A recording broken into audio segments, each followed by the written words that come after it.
Good morning बच्चों। आज हम समाजशास्त्र के सिद्धांत जो हमारा बीए फर्स्ट ईयर का फर्स्ट पेपर है उसका अध्ययन कर रहे हैं। इसके अंतर्गत आज हम अध्ययन करेंगे समाजीकरण का यानी सोशलाइजेशन। तो समाजशास्त्र में समाजीकरण नामक जो अवधारणा है उसका प्रयोग उन प्रक्रियाओं के लिए किया जाता है जिनके द्वारा व्यक्ति को सामाजिक सांस्कृतिक संसार में संस्कार से जो है परिचित कराया जाता है। इस अर्थ में समाजीकरण वह विधि है जिसके द्वारा संस्कृति को एक पीढ़ी से दूसरी पीढ़ी को हस्तांतरित किया जाता है। इसके द्वारा व्यक्ति अपने समूह समाज के मूल्यों, जनरीतियों, लोकाचारों, आदर्शों, सामाजिक उद्देश्यों को सीखता है। स्पष्ट है कि समाजीकरण सीखने की एक प्रक्रिया है जिसके द्वारा व्यक्ति समूह या समाज की सामाजिक सांस्कृतिक विशेषताओं को ग्रहण करता है, अपने व्यक्तित्व का विकास करता है और समाज का क्रियाशील सदस्य बनता है। समाजीकरण द्वारा बच्चा सामाजिक प्रतिमानों को सीखकर उनके अनुरूप आचरण करता है। इससे समाज में नियंत्रण बना रहता है। तो हम सबसे पहले अध्ययन करेंगे समाजशास्त्री हैं उनके अनुसार परिभाषाओं का, जिनमें सबसे पहले ग्रीन के मतानुसार समाजीकरण वह प्रक्रिया है जिसके द्वारा बच्चा सांस्कृतिक विशेषताओं, आत्मपन और व्यक्तित्व को प्राप्त करता है। दूसरे समाजशास्त्री हैं जॉनसन। उनके मतानुसार समाजीकरण सीखने की वह प्रक्रिया है जो सीखने वाले को सामाजिक भूमिकाओं का निर्वाह करने योग्य बनाती है।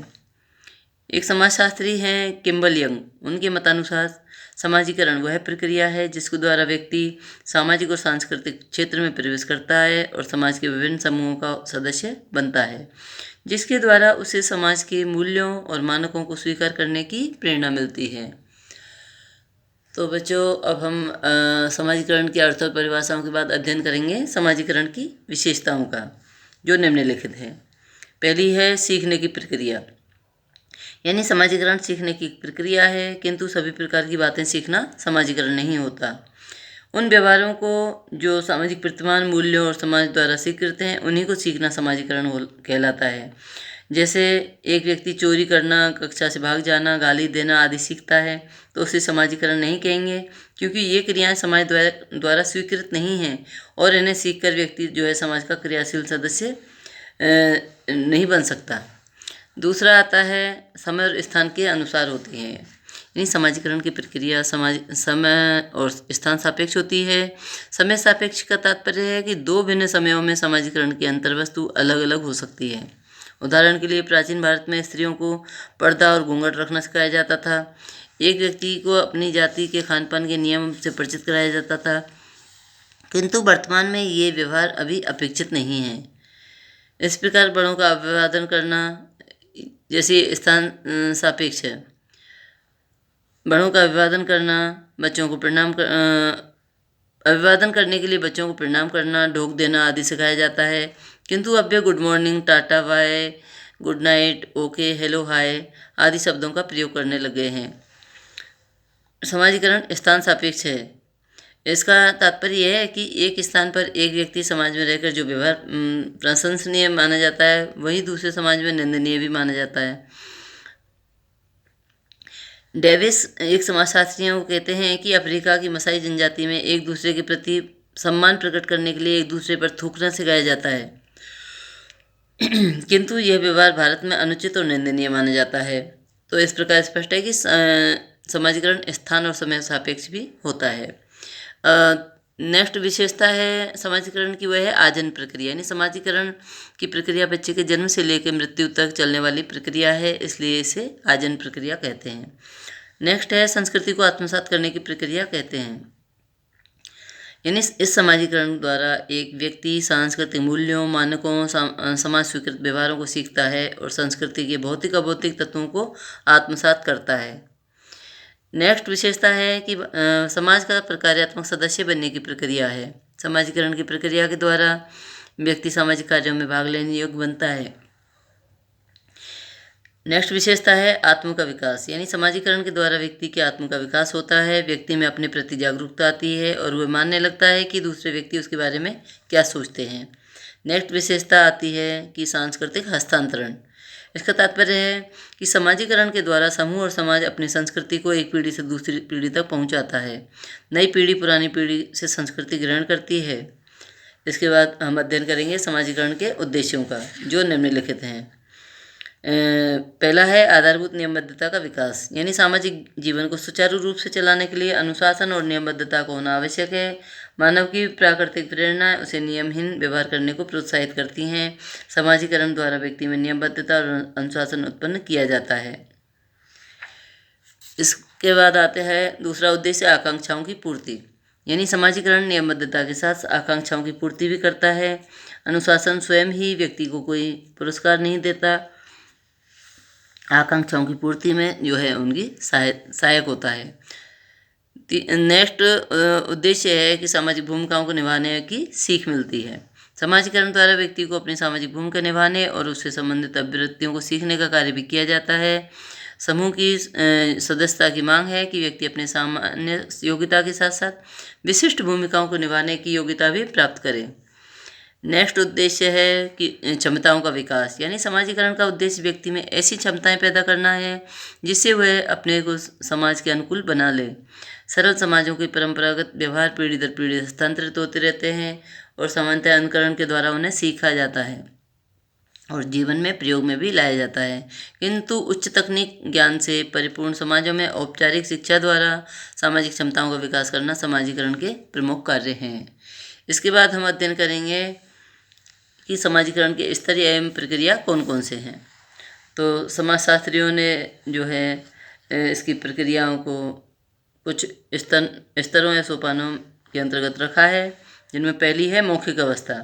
गर्भ से भ्रूण गर्म और आरामपूर्वक रहता है गर्भ में, और जन्म के समय शिशु प्रथम संकट का सामना करता है। उसे सांस लेनी पड़ती है, उसे पेट भरने के लिए काफ़ी श्रम करना पड़ता है, उसे सर्दी, गीलेपन और अन्य असुविधाओं से पीड़ा होती है, वो रोता है, चिल्लाता है। समाजीकरण का यह प्रथम चरण है जिसमें बच्चा मौखिक रूप से दूसरों पर निर्भर रहता है। बच्चा अपने भोजन के समय के बारे में निश्चित अपेक्षाएं बनाने लगता है और वह अपनी देखभाल के लिए संकेत देना सीखता है। शिशु अपना सुख दुख मुख के माध्यम से व मुंह के हाव भाव से प्रकट करता है, इसलिए इसे मौखिक अवस्था कहते हैं। इस अवस्था में बच्चा परिवार में अपनी माँ के अतिरिक्त और किसी को नहीं पहचानता। दूसरी अवस्था आती है, वह है समाजीकरण के स्तर और प्रक्रिया की सोच अवस्था। इस अवस्था में बच्चे से अपेक्षा की जाती है कि वह अपने आप को थोड़ा बहुत स्वयं संभाले। इस समय उसे सोच प्रशिक्षण दिया जाता है। बच्चे को कब और कहाँ पर सोच करना चाहिए उसे ज्ञान कराया जाता है। हाथ साफ करना, कपड़े मैले नहीं करना आदि की भी उसे शिक्षा दी जाती है। इस अवस्था में बच्चे अपनी और अपनी माँ की भूमिका को आंतरिकत करता है।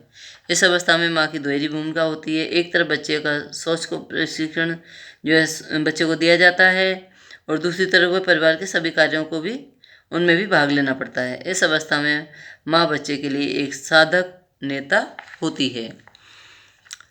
नेक्स्ट जो है इस तरह आता है एडिपल या तादात्म्यकरण की अवस्था का। यह अवस्था लगभग 4 वर्ष की आयु से प्रारंभ होकर 12-13 वर्ष की आयु तक चलती है। इस अवस्था में बच्चा पूरे परिवार का सदस्य हो जाता है। इस अवस्था में बच्चा लड़के लड़की के यौनिक भेद और शारीरिक भिन्नताओं को भी देख भले ही ले, परंतु उसे उनके यौन संबंधी प्रकारों का उसे ज्ञान नहीं होता है। उसके लिए न तो माँ ही स्त्री होती है और न पिता ही पुरुष होता है, किंतु धीरे धीरे उसमें यौन भावना अव्यक्त रूप से विकसित होने लगती है। नेक्स्ट विशेषता आती है चौथी, किशोर अवस्था। यानी किशोर अवस्था में जो प्राय यौवन आरंभ के समय से शुरू होती है, यह एक ऐसी अवस्था है जिसमें युवा बालक और बालिका अपने माता पिता के नियंत्रण से अधिक स्वतंत्र होना चाहते हैं, विशेष रूप से यौन संबंधी गतिविधियों में। इस अवस्था में बालक के शरीर में कुछ स्पष्ट शारीरिक परिवर्तन होने लगते हैं। इसके बाद नेक्स्ट अवस्था आती है युवावस्था में व्यक्ति को अनेक नए पद प्राप्त होते हैं। उनसे संबंधित भूमिकाओं को उसे निभाना होता है। उसे एक पति, पिता, दामाद, अधिकारी आदि की परिस्थितियाँ प्राप्त होती हैं। उनके अनुरूप उसे भूमिकाएं भी निभानी होती हैं। इस अवस्था में वह परिवार और भाई जगत में कई महत्वपूर्ण दायित्वों को निभाता है और कभी कभी उसे भूमिका संघर्ष की स्थिति का भी सामना करना पड़ता है। इसके बाद नेक्स्ट अवस्था आती है प्रौढ़ अवस्था, जिसमें व्यक्ति पर सामाजिक दायित्व और बढ़ जाते हैं। उस पर अपने बच्चे को शिक्षा दीक्षा और विवाह आदि का जो भार बढ़ जाता है। उसे माँ बाप के रूप में, ऑफिस और वरिष्ठ अधिकारी और सेवक के रूप में नए उत्तरदायित्व संभालने होते हैं। और नेक्स्ट और लास्ट स्टेज है वृद्धावस्था। इसमें व्यक्ति में शारीरिक, मानसिक, सामाजिक दृष्टि से परिवर्तन कई प्रकार के आते हैं। अब वह दादा, परदादा, ससुर, नाना आदि अनेक रूप में नए पद ग्रहण करता है और उनके अनुरूप भूमिकाएं भी निभाता है। यदि वह नौकरी कर रहा है तो सेवानिवृत्त कर दिया जाता है। अब वह आर्थिक रूप से कमाने योग्य नहीं रहता, उसे पराश्रित होना पड़ता है, अनेक इच्छाओं का दमन करना पड़ता है। नई परिस्थितियों से अनुकूलन न कर पाने की अवस्था में उसे कई तनावों को सहन करना पड़ता है। इस प्रकार हम देखते हैं कि व्यक्ति का समाजीकरण जीवन पर्यंत चलता रहता है, वह कुछ ना कुछ सदैव सीखता ही रहता है। इसके बाद हम अध्ययन करेंगे समाजीकरण की कुछ जो है संस्थाएं हैं, जिनको हम अभिकरण कहते हैं, कि कौन कौन से समाजीकरण के प्रमुख इंस्टीट्यूशंस हैं। तो पहला है परिवार। परिवार समाजीकरण करने वाली एक संस्था के रूप में है। समाजीकरण करने वाली संस्थाओं में परिवार जो है सबसे ज़्यादा महत्वपूर्ण होता है, क्योंकि बालक परिवार में ही जन्म लेता है। सबसे पहले परिवार के सदस्यों के संपर्क में आता है। परिवार में ही उसे समाज के रीति रिवाज, लोकाचार, प्रथाओं, संस्कृति का ज्ञान कराया जाता है। समय और महत्व की दृष्टि से परिवार समाजीकरण करने वाली प्राथमिक संस्था है। बच्चा यदि मूल परिवार का सदस्य है तो उसे 4 प्रकार की भूमिकाओं का ज्ञान होता है। वे हैं पति, पिता, पत्नी माता, पुत्र भाई और पुत्री बहन। चूँकि परिवार एक सार्वभौमिक संस्था है, अतः विश्व के सभी समाजों में समाजीकरण की यह आधारभूत संस्था है।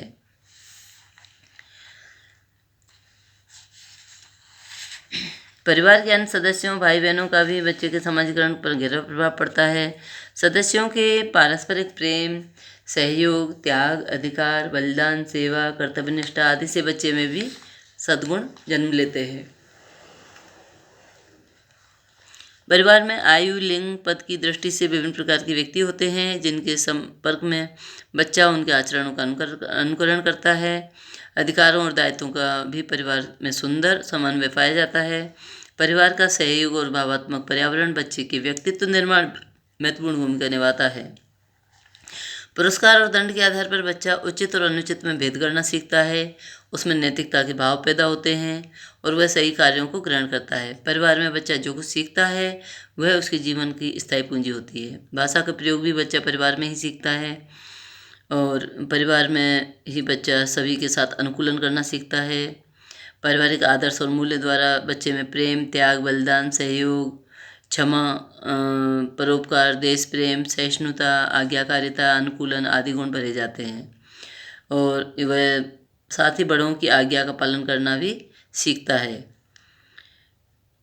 अतः कह सकते हैं कि परिवार शिशु की प्रथम पाठशाला है। बच्चा परिवार का ही प्रतिरूप होता है। दूसरा जो है इसमें आता है अभिकरण या संस्था, क्रीड़ा समूह। समाजीकरण की दृष्टि से बच्चे के लिए मित्रों का समूह या खेल समूह एक महत्वपूर्ण प्राथमिक समूह है। परिवार के बाद वह अपने जो हमजोली होते हैं या खेल के साथी होते हैं उनके संपर्क में आता है, उसके हम उम्र होते हैं। ये लोग उसे अपनी परिस्थिति और वर्ग के मूल्यों से परिचित कराते हैं। खेल समूह में बच्चा खेल के नियमों का पालन करना सीखता है। वह दूसरों के नियंत्रण में रहना, अनुशासन का पालन करना भी सीखता है। उसमें नेतृत्व के गुण विकसित होते हैं। लोगों को नियंत्रण और अनुशासन में रखना सीखता है और वह खेल में हार और जीत होने पर परिस्थितियों से अनुकूलन भी सीखता है। प्रतिस्पर्धा और स्वस्थ संघर्ष की भावनाएं भी ग्रहण करता है। समय आने पर बच्चा कानून और व्यवस्था का प्रतीक भी बन जाता है। जब कोई खेल के नियमों को तोड़ता है तो वह उसका विरोध करता है तथा वह स्वयं नियमों का रक्षक बन जाता है। इस प्रकार हम नेक्स्ट अभिकरण है पड़ोस, उसका अध्ययन करेंगे कि ये बालक के समाजीकरण में किस प्रकार सहायक है। पड़ोस का भी बच्चों के समाजीकरण में महत्वपूर्ण योगदान होता है। बच्चों के नहीं बल्कि युवकों के समाजीकरण में भी पड़ोस विशेष योगदान देता है। शहरों की तुलना में गाँव में पड़ोस का अधिक प्रभाव होता है। बच्चे अनजाने में ही पड़ोसी से बातें सीख जाते हैं। पड़ोस के लोग बच्चे को स्नेह प्यार में कई नई बातों का ज्ञान कराते हैं, उसकी प्रशंसा और निंदा भी करते हैं और उसे समाज सम्मत व्यवहार करने को जो है पड़ोसी प्रेरित करते हैं। पड़ोसी समय समय पर उसे बताते रहते हैं कि उससे किस प्रकार के आचरण की अपेक्षा की जाती है। नेक्स्ट संस्था है नातेदारी समूह। नातेदारी समूह में रक्त संबंध और विवाह संबंध से संबंधित सभी रिश्तेदार आ जाते हैं। भाई बहन, पति पत्नी, साले साली, सास ससुर, देवर भाभी, अन्य सभी संबंधियों के संपर्क में से व्यक्ति कुछ ना कुछ सीखता है। इन सभी के प्रति उसे भिन्न भिन्न प्रकार की भूमिकाएं निभानी होती हैं। किसी के साथ घनिष्ठ और हंसी मजाक के संबंध होते हैं तो किसी के साथ परिहार या दूरी बनाई जाती है। विभिन्न रिश्तेदार भी बच्चे पर अपना प्रभाव डालते हैं जिसे वह आत्मसात कर लेता है। नेक्स्ट जो है संस्था है समाजीकरण की, वह है विवाह। विवाह का भी व्यक्ति के जीवन पर महत्वपूर्ण प्रभाव पड़ता है। विवाह के बाद लड़के लड़की को पति व पत्नी की भूमिका निभानी होती है। विवाह के बाद लड़के लड़की को नए दायित्वों का निर्वाह करना होता है। उन्हें एक दूसरे के लिए त्याग करना पड़ता है, निष्ठा रखनी होती है। पति पत्नी ही आगे चलकर माता पिता और दादा दादी और नाना नानी की परिस्थिति ग्रहण करते हैं। इस प्रकार विवाह के बाद बालक को नई परिस्थिति और भूमिकाएं ग्रहण करनी होती हैं। उन्हें वह आंतरिकृत करना सीखता है। इसके बाद आती हैं द्वितीयक संस्थाएं जिनके माध्यम से बच्चे का समाजीकरण किया जाता है। पहली है शिक्षण संस्थाएं, दूसरी राजनीतिक संस्थाएं, तीसरी है आर्थिक संस्थाएं, चौथी धार्मिक संस्थाएं, पांचवी है सांस्कृतिक संस्थाएं और छठवीं है व्यावसायिक समूह। इसके बाद हम अध्ययन करेंगे समाजीकरण के कुछ सिद्धांतों का।